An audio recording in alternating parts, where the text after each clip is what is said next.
dynamic QS and you can have a problem at 9 o'clock in the morning, and by 9 o'clock the next morning, you've got another subcontractor on site. They, for me, are the best QSs and the best construction professionals, not people who, just love going on training courses and typing emails. Hi, I'm Dan from QS Knowledge, and today we're going to discuss the 12 best traits all the best construction professionals have in common. Let's see how many you have out of 12, and I'm guessing it's probably only 3 or 4.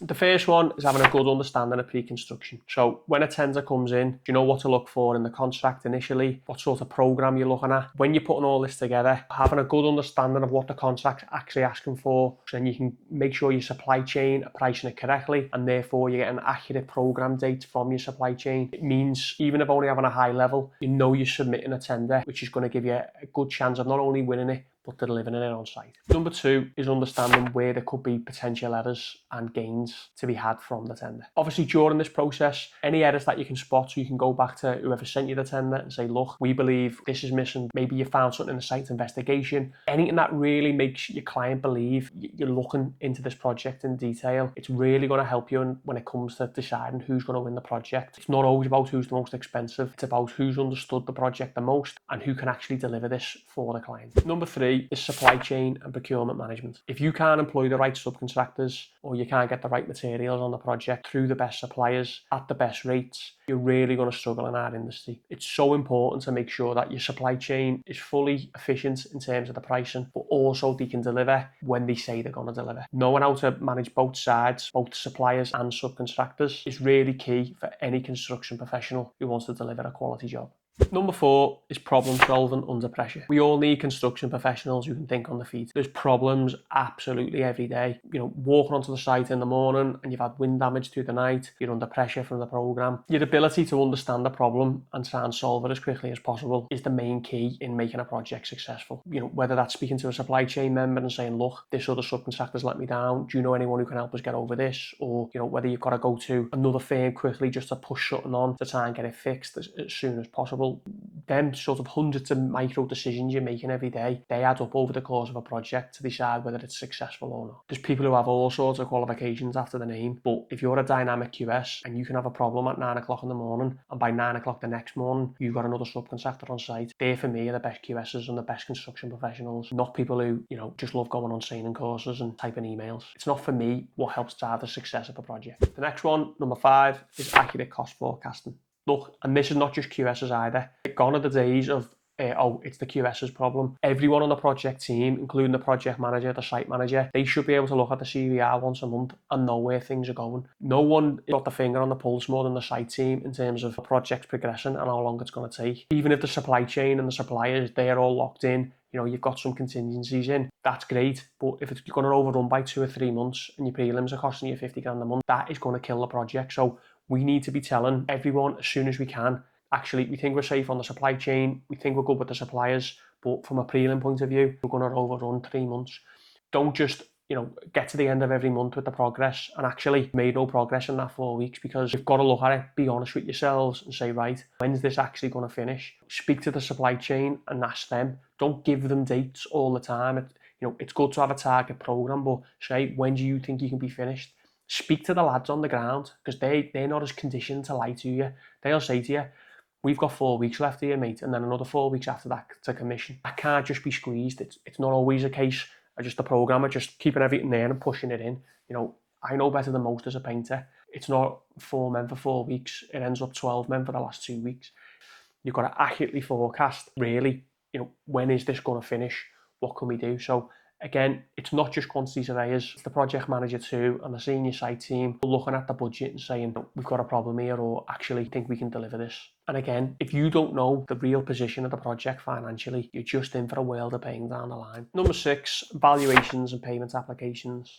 Let's stick to the basics. Getting it in on time, making sure that you're not submitting invoices, you're submitting applications, making sure 7 days after month end, you're speaking to your client and saying, have you received that? When we get in the payment notice, so you can plan your cash flow. And again, before you submit it, it's not just the QS's job, making sure all the team know, actually, Dan, we've done this extra and I think you've missed that, that, or whatever it may be, speaking to the project team so that your application has got as much value in there legitimately as you can, because if you're not making money on a project, what's the point in being there? Number 7 is enforcing site safety. We all have a responsibility to make sure everyone goes home safe at the end of each day. No one wants an accident on site, or even worse, you can suspend works on a project, which is the least of your worries, but these things happen. Again, just making sure people are wearing the hats, high-vis boots, basic stuff. Everyone has a responsibility to call that out, especially when people are on big machinery, making sure they're wearing harnesses, making sure they're wearing lanyards, making sure that the risk assessment method statements, they're not just signed, but they're actually being enforced on site, because the last thing we want is someone to get injured.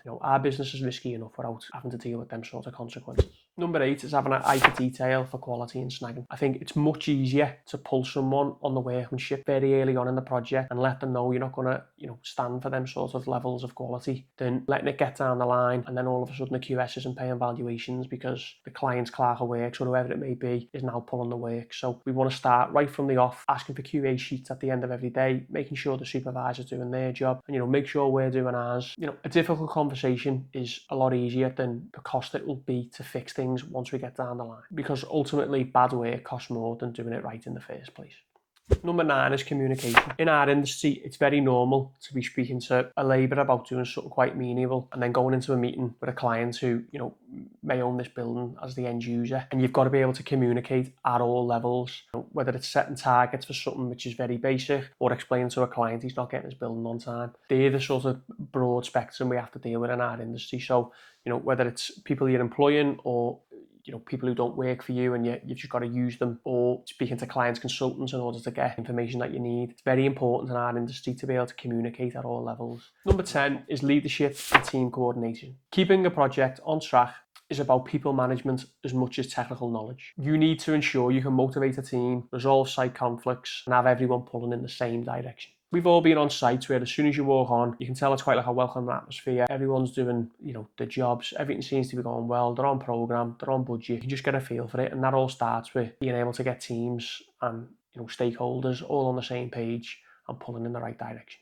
Number 11 is cash flow management. If we're just going to keep this project specific, it's more that when you are putting your valuation at month end, you're making sure you're claiming everything that you're entitled to, including materials off-site and materials on-site. Profitable companies go bust every day. It's cash that you need. So really, it starts with the tender and making sure you're front-loading some of the early items so that you have got a little bit of money behind you to get you through. It's very important that you really are monitoring the external valuation and making sure any other subcontractor applications are being included in the external valuation. If it's a D&B and they're not allowed for and you've been missed, that you're speaking to everyone in the business to say, look, could be a bit of a shortage on cash this month because we have to pay this out and we're not going to get it back in. Lastly, number 12 is understanding overheads and profit margins. As I said previously, profitable companies go bust every day. When you are obviously on a site level, you understand what's going on in your job, but the best construction professionals know actually what's going on in the business. So looking at overheads within a business, in order to improve margin, have we got too many staff on site? Have we got too many labourers? Have we got too many document controllers, site managers, quantity surveyors, whatever it may be? It's understanding actually that, okay, you're sending a CVR up to head office and your job's doing well. As you do move up the ranks, how are other jobs doing, which affects the business operationally? It's not just, oh, my job's doing great, I'm great. It's looking at the business as a whole. As you do take on more responsibility and saying, actually, how can I implement my processes across the business in order to improve efficiency across the business and again, improve the bottom line? Look, it's important to understand revenue is not profit. Just because you've had a big month on site, it means nothing if the bottom line isn't going to be profitable come the end of the project. This week's free download will be the business review, which looks at all areas of the business. So you can start to implement that within your own company, get an understanding how everything's coming together and it's not just project specific. So to summarise, it's not just about what your job role is on the project, it's understanding everyone's roles so that you can become an all-round better construction professional. So step 1 is to master these 12 skills. Construction isn't just about how to build, it's about delivering, managing and making money in a safe way. Step 2, the best professionals plan ahead, think commercially and keep their teams on track. Do you need help mastering any of the 12 skills within this video? We can coach you right through it. Just click the link below to our website where you can book a call. Part of the trade to being a really good construction professional and knowing how to review a contract before you sign it, which you can watch here. Thanks again for watching and we'll see you in the next one.